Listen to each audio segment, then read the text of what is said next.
I call this a divine appointment, okay? That's what I call it.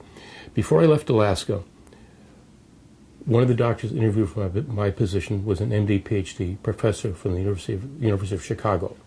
Mm-hmm.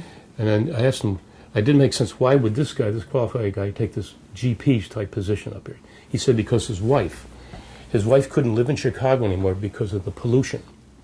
Now this is back in 1975.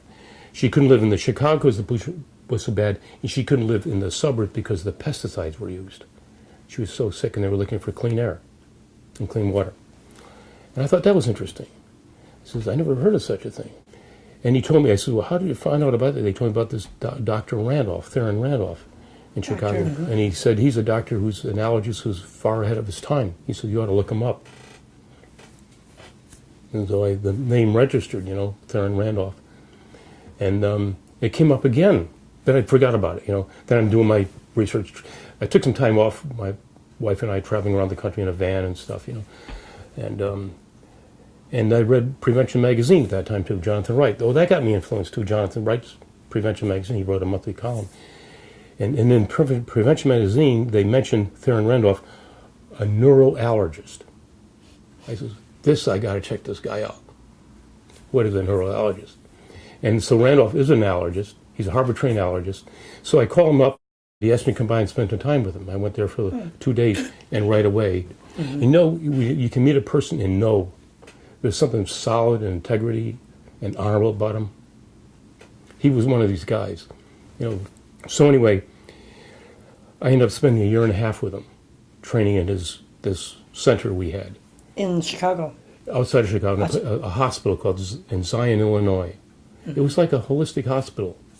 Oh. He has this hospital unit with 30 beds on it, and it's environmentally controlled.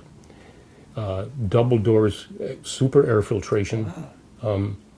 Everything is made out of steel, glass, and tile and cotton. No synthetics allowed. No fragrances, no nothing. And so we take these very sick patients from around the country. It was a referral center that other environmental medicine doctors couldn't work out in their office. They were so sick. And we'd fast them for 5 days on water.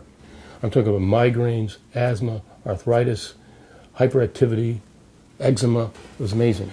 When I finished there, I knew, what I call it, born again is the term I used into medicine, because I realized that this was what eat and drink and breathe is what's causing diseases. It's the most biggest problem that's facing the country in our health. I decided I was going to practice that kind of medicine for now. But then it was turned my mind, but I'm also scientific oriented, and I want to know, does this make sense what this guy's doing? And does it make sense from a scientific viewpoint? So I did a residency in occupational medicine at the University of Washington after that. And everything that Randolph did was right. Everything he said, you couldn't, environmental pathology, toxicology, it bore out totally.